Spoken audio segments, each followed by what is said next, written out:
নমস্কার বন্ধুরা, the green রুফটপে আপনাদের স্বাগত। নতুন বছরের অনেক অনেক শুভেচ্ছা ও ভালোবাসা আপনাদের জন্য। আজকের ভিডিওতে মূলত আমি বাগান বিলাসের পরিচর্যা নিয়ে আলোচনা করব। তো জানুয়ারি মাস বাগান বিলাসের জন্য খুবই গুরুত্বপূর্ণ একটি মাস। তো এই মাসে বাগান বিলাস বিভিন্ন পর্যায়ে থাকতে পারে। মানে আপনার কাছে যদি একটা বা একাধিক গাছ থাকেও, তাহলে আপনি ব্যাপারটা অনেক ভালো করে বুঝতে পারবেন। যেমন ধরুন, আমার এখানে কিন্তু বেশ অনেকগুলো গাছ রয়েছে। যেমন এখানে দেখুন, এটা হাওয়াই হোয়াইট, ইয়েলো অ্যাডার্না, ফ্লেম, স্প্ল্যাশ, ফায়ার ওপাল, পিছনে ক্যালিফোর্নিয়া গোল্ড রয়েছে, আর তার পিছনে চিত্রা, আর ঠিক পিছনে যে গাছটি দেখতে পাচ্ছেন পিচ কালারের, ওটি হলো জাকিরানা। এখানেও একটি জাকিরানা রয়েছে যেটি এখনও ফুল আসেনি। তো এখানে দেখতে পাচ্ছেন যে বিভিন্ন গাছগুলোর ক্ষেত্রে তাদের কন্ডিশন কিন্তু আলাদা আলাদা। তো এই জানুয়ারি মাসে বিভিন্ন কন্ডিশনের ক্ষেত্রে কীরকম কী পরিচর্যা করবেন সেটা নিয়েই একটু আলোচনা করব। এখানে একটি গাছ রয়েছে অর্জুনা, এই গাছটা এখনও ফুল আসেনি। তো যেমন ধরুন, এখানে এই গাছটা দেখুন, এই গাছটা সদ্য ফুল এসেছে, এখনও ফুল বড় হয়নি, ফুল আসছে। ঠিক এর পিছনের গাছটা দেখুন, এই গাছটা ফুল এখনও আসছে সদ্য। কিন্তু এই সামনে যে ইয়েলো অ্যাডার্নাটা দেখছেন বা এখানে যে ফ্লেম দেখছেন, এর ফুলগুলো কিন্তু অনেক দিন আগেই এসেছিলো, এখন ঝরে পড়ার সময় হয়ে গেছে, প্রায় মানে শেষ দিক চলছে। আর স্প্ল্যাশ একদম ফুল ফুটে উঠেছে, একদম ভরে গেছে ফুল, আরও ফুল হচ্ছে। গাছগুলো খুবই ছোট গ্রাফটেড গাছ, তো এটা এখন ঠিকঠাক পর্যায়ে রয়েছে। আবার দেখুন, এদিকে যদি আমি ফায়ার ওপালের কথা বলি, এটাও দেখুন ফুল সবে ফুটছে, এখনও দেখতে পাচ্ছেন ফুলের সাইজ যে খুব বড় হয়েছে তা নয়। আর এদিকে যে ক্যালিফোর্নিয়া গোল্ড, এর ফুলগুলো দেখুন একদম ছোট কুড়ি অবস্থায়। চিত্রাটা কন্ডিশন অনেকটা একই রকম। তো কীভাবে কী পরিচর্যা করবেন? তো এদিকে আবার দেখুন, যদি অর্জুনার কথা বলি, ঠিকভাবে ফুল ফুটছে না, কুড়িগুলো শুকিয়ে যাচ্ছে, অনেকটা কুয়াশার জন্য হচ্ছে। তো পরিচর্যার কথা যদি বলি, ফার্স্ট আসবো আমি এই ধরনের গাছগুলোর ক্ষেত্রে। যে গাছগুলো দেখুন ফুল একদম হয়ে গেছে, একদম ফুলটা ধরে রয়েছে, ঝরে যাবে, শেষ পর্যায়ে চলছে। বা ধরুন এই গাছটাও সেই একই কন্ডিশন, বা স্প্ল্যাশ, ফুল এখন ফুটছে, খুব বেশিভাবে ফুল রয়েছে। তো এই গাছগুলোর ক্ষেত্রে কী করব, আর এগুলোর ক্ষেত্রেই বা কী করব? প্রথমে আসবো আমি জলের কথায়। জলের কথা বলতে গেলে আমি প্রথমেই বলবো, বাগান বিলাসে জল খুব লিমিটেড দিতে হয়। মানে আমাদের অনেকের কনসেপ্ট আছে, গাছে অনেক সার দেবো, অনেক জল দেবো, তাতে গাছে ভালো ফল ফুল দেবে। বাগান বিলাসের কনসেপ্টটা কিন্তু একটু অন্যরকম। বাগান বিলাস খুব লিমিটেড জল পছন্দ করে, মানে অতিরিক্ত জল একদমই পছন্দ করে না। যেমন এই গাছগুলোর কথাই বলছিলাম, যেমন এগুলোতে ফুল ধরে গেছে বা একদম শেষ পর্যায়ে আছে, তো বা এই গাছটার ক্ষেত্রে, তো এদের ক্ষেত্রে কিন্তু টবে জল মোটামুটি দিতে হবে। মানে একদম যে জলের টান দিয়ে দেবেন তা কিন্তু করলে হবে না, কারণ তাহলে ফুল কিন্তু ঝরে যাবে গাছ থেকে। মোটামুটি পর্যায়ে জল দিতে হবে, মানে মাটি যেন মোটামুটি ভিজে থাকে। মাটি ভিজিয়ে দিলেন, পরের দিন দেখলেন মাটি আবার টান ধরে গেছে, তখন আবার জল দিয়ে দিলেন। মানে একদম প্রচণ্ড টান ধরানো যাবে না এই গাছগুলোর ক্ষেত্রে। তাতে কি হবে, এই ফুলগুলো কিন্তু সব ঝরে পড়ে যাবে। মানে ঝরে তো সব ফুলই পড়বে, তার একটা সময় আছে, নির্দিষ্ট সময়। কিন্তু জল ঠিকঠাক না দিলে কি হবে, সেই সময়ের অনেক আগেই এই ফুলগুলো ঝরে যাবে। আবার এমনটাও করা যাবে না যে প্রচুর পরিমাণে জল দিয়ে দিলাম, একদম টব ভর্তি করে ঘন ঘন সবসময় মাটি ভিজিয়ে রাখলাম।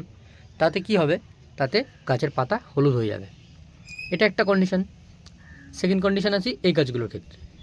এই গাছগুলো মাঝামাঝি পর্যায়ে আছে, দেখুন ফুল সবে ধরা শুরু করেছে। এই ফায়ার ওপালের ক্ষেত্রেও তাই, দেখুন সেম। এদিকে ক্যালিফোর্নিয়া গোল্ডের ক্ষেত্রেও তাই, একই কন্ডিশন। তো এদের ক্ষেত্রেও কিন্তু অনেকটা সেম, জল আপনাকে আস্তে আস্তে বাড়াতে হবে। মানে যেমন এই গাছগুলোর ক্ষেত্রে বললাম যে মাটি একদম শুকনো করে দেওয়া যাবে না, প্রচণ্ড টান দিয়ে দেবেন না, তাহলে কী হবে, এই কুড়িগুলো কিন্তু থাকবে না, এই কুড়িগুলো সব শুকিয়ে যাবে। কিন্তু এই গাছটা দেখুন, এই গাছটা যেমন এখনও কুড়ি ঠিকঠাক করে আসেনি, বা ধরুন কুড়ি আসছে, মানে একদম শুরুর দিক, দেখুন ফুল তো এখনও ঠিকঠাক আসেনি, কুড়ি একদম ছোট অবস্থায় রয়েছে। তো এই গাছটা অনেকটা সেই কন্ডিশনেই রয়েছে। আর এই যে গাছটা, এই গাছটাও বেশ কিছুদিন আগে একই কন্ডিশনে ছিল। এমনকি এই ক্যালিফোর্নিয়া গোল্ড যে গাছটা এখন প্রচণ্ড কুড়ি দেখতে পাচ্ছেন, দিন 5-7 আগে এই গাছটার কন্ডিশনও কিন্তু সেই একই ছিল।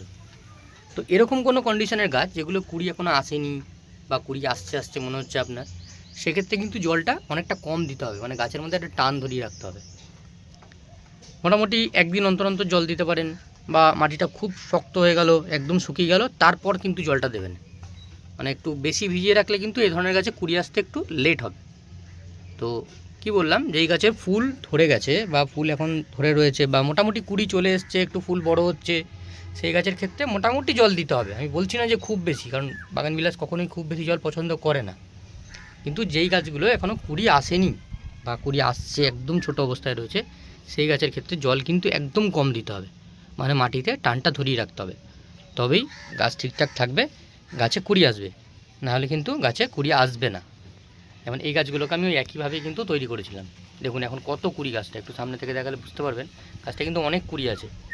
ওই চিত্রার পিছনে যে চিত্রাটি রয়েছে ওর ক্ষেত্রেও কিন্তু একই কন্ডিশনে আমি করেছিলাম। এবার আসি সারের কথায়। আবার আমি শুরু করি এই গাছগুলো দিয়ে, যেই গাছগুলোতে ধরুন ফুল ধরে আছে বা ফুল শেষ পর্যায়ে আছে। তো এই গাছগুলো কিন্তু আর নতুন করে কোনো রকম কোনো সার দেওয়া যাবে না। সার দিলেই ফুল ঝরে যাবে, কারণ এই গাছগুলো এখন ফুল ধরে আছে সম্পূর্ণভাবে। তো এর মধ্যে আলাদা করে এখন কোনো রকম কোনো সার ব্যবহার করা যাবে না। সার ব্যবহার করলেই কিন্তু ফুল আপনি রাখতে পারবেন না। যতদিন ফুল থাকবে কোনো রকম কোনো সার আমি ব্যবহার করব না। এই গাছের ক্ষেত্রেও তাই। এখন এই গাছটা ফায়ার ওপাল, এরও বেশ ফুল একটু একটু বড়ো হচ্ছে। এই গাছের ক্ষেত্রেও আমি নতুন করে আর কোনো সার দেবো না। এমনকি এই ক্যালিফোর্নিয়া গোল্ড যেটা পিছনে আপনাকে দেখাচ্ছি, এর ক্ষেত্রেও কিন্তু একই কন্ডিশন।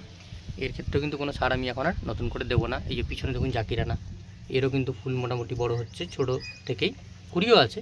তো এর মধ্যেও আর নতুন করে কোনো সার আমি দেবো না। কিন্তু এই ক্যালিফোর্নিয়া গাছের এই গোল্ডের যে কুড়িগুলো দেখুন বেশ বড় হয়ে গেছে, মানে ফুটে গেছে। কিন্তু 3-4-5 শতক আগে এর কুড়িগুলো কিন্তু তখনও ফোটেনি, কুড়িগুলো একদম ছোট ছোট ছিল জাস্ট। তো তখন আমি কি করেছিলাম সেই নিয়ে কিছু কথা বলবো। তাহলে কি বললাম, যে যেই গাছগুলো ফুল ধরে গেছে সেই গাছগুলো আমি নতুন করে কোনো সার দেবো না, ফুল হয়ে গেছে। কিন্তু যেমন এই হাওয়াই হোয়াইট, এই গাছের কুড়িগুলোও কিন্তু সবে ফুটেছে। আর ওদিকে আপনাকে আমি দেখালাম, এই ফায়ার ওপালের ক্ষেত্রেও দেখালাম, আর ক্যালিফোর্নিয়া গোল্ড বা পিছনে চিত্রা, এদের সবার কুড়িগুলো কিন্তু ফুটে গেছে। তো তার আগে কি পরিচর্যা করেছিলাম একদম শুরু থেকে বলি। তো এই গাছগুলো ক্যালিফোর্নিয়া গোল্ড বা এই যে পিছনে যে চিত্রা দেখছেন, এগুলো তো বড় গাছ, তো এগুলো পুরনো গাছ। এগুলো অলরেডি আগে একবার ফ্ল্যাশ দিয়ে ফেলেছে, কারণ শীতকালে আমরা সাধারণত দুটো ফ্ল্যাশ পাই গাছের ক্ষেত্রে। যেমন এই হাওয়াই হোয়াইট, এটাও কিন্তু আগে একবার ফ্ল্যাশ দিয়েছিল, কিন্তু এগুলো নতুন। তো কি হয়েছে, তো এই ক্যালিফোর্নিয়া গোল্ড বা এই চিত্রা পিছনে, বা আমি যদি এই হাওয়াই হোয়াইটের কথা বলি, তো এরা এর আগে একবার ফ্ল্যাশ দিয়ে দিয়েছিল। তারপর কি হয়েছিল, সেই ফ্ল্যাশটা দিয়ে দিল, গাছ একদম আর কোনো ফুল ছিল না, সব ফুল ঝরে গেছিলো। যেমন ধরুন এই গাছটার কন্ডিশনে কিন্তু আর কিছুদিন পর একই হবে। আর এই যে ফ্লেম দেখছেন, এরও কিন্তু প্রচুর ফুল ছিল, এই ফুলগুলো কিন্তু সব আস্তে আস্তে ঝরে পড়ছে। এখন যে কটা ফুল আছে এই ফুলটাও আর বেশি দিন থাকবে না, অনেক দিন হয়ে গেছে, প্রায় 15-20 দিন তো হবেই। তো এইগুলো কিন্তু আস্তে আস্তে এবার ঝরে পড়বে। তো সেই কন্ডিশনে আসার পর গাছটা কী হবে, মানে ফার্স্ট ফ্ল্যাশ আমার কমপ্লিট হলো। তো এই গাছগুলোর কিন্তু ফার্স্ট ফ্ল্যাশ কমপ্লিট হয়ে গেছিলো অনেক দিন আগে, ডিসেম্বরের মাঝামাঝি করে। তারপর আমি কি করলাম, তো ফার্স্ট আপনাকে যেটা করতে হবে, একটা গাছ যখন ফ্ল্যাশ কমপ্লিট করে দেবে প্রথমবার, সেকেন্ড ফ্ল্যাশের জন্য তাকে রেডি করতে হবে। ফার্স্ট হচ্ছে গাছটাকে আপনাকে সফট প্রুনিং করতে হবে। যেমন ধরুন এই যে এই ফুলটা আমি যদি বলি, ভালো করে দেখুন, এই ফুলটা তো ঝরবে। এই ফুলটা ঝরার পর এর যে এই ডালটা, এই যেই ডালটার মধ্যে ফুলটা ঝরে আছে, কাটার মতো দেখতে লাগবে অনেকটা, দেখবেন এই জায়গাটা, এগুলোকে কেটে ফেলতে হবে পুরো একদম ডালের গোড়া থেকে। বা ধরুন এই যে এই ডালটা, এটাও তাই, কিন্তু এগুলো ফুল ঝরে গেছিলো, এগুলো কেটে ফেলতে হবে। আমি অলরেডি কিছু কিছু কেটে ফেলেছি, আপনারা দেখতে পাবেন হয়তো এখানে, এই যে এখানে কেটে ফেলেছি কিছু কিছু, এই যে এখানে দেখুন কেটে ফেলেছি। এই যে এটাকেও আমাকে কেটে ফেলতে হবে, এই মাথাটা এটাকেও কেটে ফেলতে হবে, ফুলগুলো যখন ঝরে যাবে। এবং শুধু ফুলের এই ডালগুলোই শুধু নয়, ফুলগুলো যেই ডালটার মধ্যে রয়েছে তারও কিছুটা অংশ করে সফট প্রুনিং করে দিতে হবে আমাকে গাছগুলোকে। প্রত্যেকটা গাছের ক্ষেত্রেই তাই কন্ডিশন, এটার ক্ষেত্রে আমাকে তাই করতে হবে। ওগুলো আমি তাই করেছিলাম, ক্যালিফোর্নিয়া গোল্ডেও তাই করেছিলাম, হাওয়াই হোয়াইটেও আমি তাই করেছিলাম, তাই নতুন করে ফুল পেয়েছি। তো ফার্স্ট কন্ডিশন কি, একটা ফ্ল্যাশ দেওয়ার পর আপনার কাছে যদি এরকম কোনো গাছ থাকে যে ফার্স্ট ফ্ল্যাশ হয়ে গেছে, তো এখনও ফুল আসছে না, কি করবেন, তো তখন ওগুলো কেটে দেবেন এই ডালগুলো, এবং গাছটাকে সফট প্রুনিং করে নেবেন। সফট প্রুনিং করার পর এবার আসবো গাছের খাবারের পরিচর্যায়। গাছে আপনি যেমন যদি জৈব সার ব্যবহার করেন, যেমন মিশ্র জৈব সার ব্যবহার করতেন, সেরকম নতুন করে আবার গাছের গোড়ায় সার দেবেন, মাটিটা খুঁজে নিয়ে নিয়মিত, যেমন করে ঠিক আগেরবার গাছটাকে রেডি করেছিলেন ওই একইভাবে গাছে সার দিলেন। আমি যেমন আমার একটা মিশ্র সার রয়েছে, আমি নিজেই তো বানিয়েছিলাম ওটা, ওখানে ঠিকই দিয়েছি NPK 14-35-14 আছে। আপনারা একটা মিক্সড মানে ব্যালেন্স NPK যেটা বলে, ব্যালেন্স NPK ব্যবহার করতে পারেন, 19-19-19, ঠিক আছে, এরকম মিশ্র জৈব সার দিতে পারেন। বা তার সঙ্গে কিছুটা সিঙ্গেল সুপার ফসফেটও দিতে পারেন। যেমন আমার সারটার মধ্যে কী রয়েছে, NPK 14-35-14 রয়েছে, সিঙ্গেল সুপার ফসফেট রয়েছে, সিংকুচি রয়েছে, হাড় গুঁড়োটা দেওয়া হয়নি। তাহলে কি বললাম, এনপিকে 14-35-14 দিয়েছি, আর ওদিকে সিঙ্গেল সুপার ফসফেট দিয়েছি, আর সিংকুচি রয়েছে, আর সর্ষের খোল রয়েছে। এই মিশিয়ে আমি কিন্তু আমার মিশ্র সারটা তৈরি করেছিলাম। সেই সারটা যথারীতি আমি গাছের গোড়ায় দিয়েছিলাম। এই গাছটা যখন এখন কুড়ি এসছে, একটা গাছ একবার ফুল দেওয়ার পরে, মানে একটা ফ্ল্যাশ দেওয়ার পরে গাছটা অনেকটা দুর্বল হয়ে পড়ে, অনেকটা ঝিমিয়ে যাবে। তখন গাছে প্রচুর পরিমাণে খাবারের প্রয়োজন হয়, তখন গাছটিকে আবার রেডি করতে হয়। তো তখন পর্যাপ্ত পরিমাণে সার আপনাকে দিতে হবে গাছে, ঠিক আছে? তা আমি বললাম আমার যে সারটি আমি তৈরি করেছিলাম সেটা সেইভাবে দিয়েছি, বা আপনি আপনার যদি মিশ্র জৈব সার থাকে সেই সার আপনি আপনার মতন দিলেন। তো সেই অনুযায়ী গাছটিকে আবার একটু ভেজিটেটিভ গ্রোথ আনাতে হবে গাছটার মধ্যে একটু গ্রোথ এলো, একটু নতুন নতুন পাতা।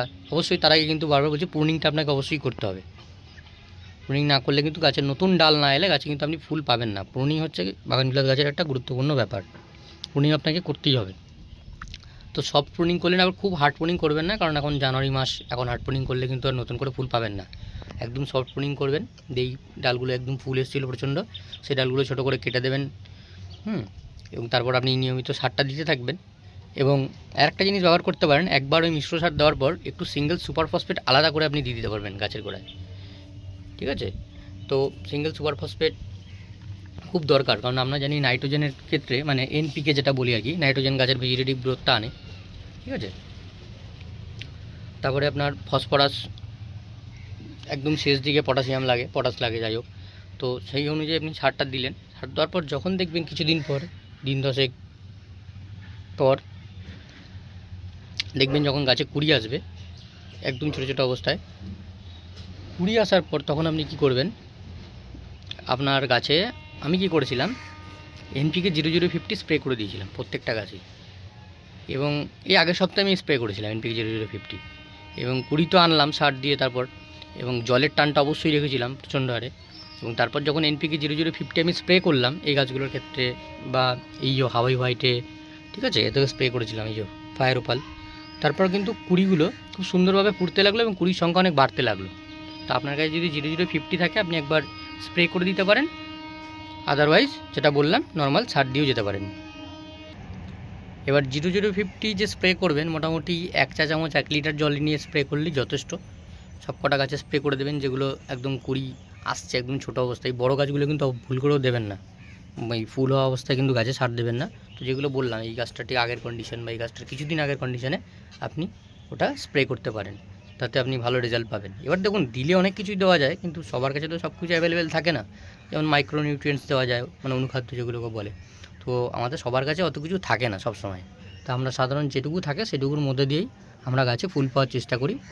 তো আমিও খুব বেশি কিছু যে ইউজ করি তা নয়, তো যেটুকু ব্যবহার করি আমি সেটুকুই আপনাকে বললাম।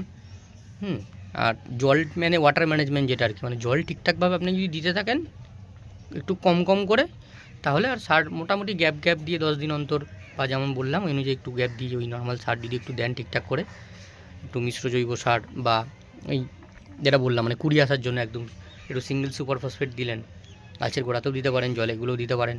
তো সেক্ষেত্রে আপনার কুড়িটা কিন্তু গাছে চলে আসবে কিছুদিন পর, মানে ফার্স্ট ফ্ল্যাশের কিছুদিন পর, দিন 10-15 পর। তারপর আপনি এনপিকে 0050 দিলে মোটামুটি কুড়িগুলো আরও বিকশিত হবে, স্ট্রং হবে, কুড়ি ঝরবে না, ফুলও সাইজ অনেক বড় হবে, ফুলও অনেক বেশি পাবেন। তো এই হচ্ছে কন্ডিশন। যেমন এই গাছটায় ফুল আসছিলই না, এটাতেও কিন্তু একইভাবে সার প্রয়োগ করার পর এনপিকে 0050 আমি স্প্রে করেছি, দেখুন এখন ফুল এসছে। এটার ক্ষেত্রেও তাই। এই ফায়ার ওপাল দেখুন, এই গাছটাই ফায়ার ওপাল আর ফ্লেম আমার একই সময় আনা গাছ, তো যেটা দেখুন ফুল হয়ে একদম ঝরে পড়ার সময় হয়ে গেছে। কত ফুল হয়েছিল, প্রচুর ফুল হয়েছিল গাছটায়। আর এই ফায়ার ওপালটায় দেখুন সবে এখন ফুল হচ্ছে, তো এটাতেও ফুল আসতে দেরি করছিল, তো এটাও একইভাবে আমি ফুল এনেছি। স্প্ল্যাশ এটা বেশ ঠিকঠাক আছে একদম। হ্যাঁ, এই ইয়েলো অ্যাডান্নার তো অনেক ফুল এসেছিলো, এই অ্যাডান্নার কালারটা ইয়েলো হয়ে গেছে, আর এই হাওয়াই হোয়াইটেও আমার যথেষ্ট ভালো ফুল এসেছিলো। অর্জুনাটা এখনও ফুল আসেনি, দেখা যাক, ফুল আসবে আশা করছি। আর পিছন দিকে চিত্রা রয়েছে, চিত্রাটাও ফুল অনেক কুড়ি এসছে, এদিক দিয়ে দেখলে বুঝতে পারবেন। আর ক্যালিফোর্নিয়া গোল্ডে তো দেখতেই পাচ্ছেন কত কুড়ি এসছে। এই পরিচর্যা করতে থাকুন, দেখুন আপনি সেকেন্ড ফ্ল্যাশের জন্য নতুন গাছকে তৈরি করে ফেলতে পারবেন, এবং এবছরে আরও একটা ফ্ল্যাশ পাবেন। মোটামুটি এই ফুল অনেক দিন পর্যন্ত আপনার কাছে থেকে যাবে। ধন্যবাদ।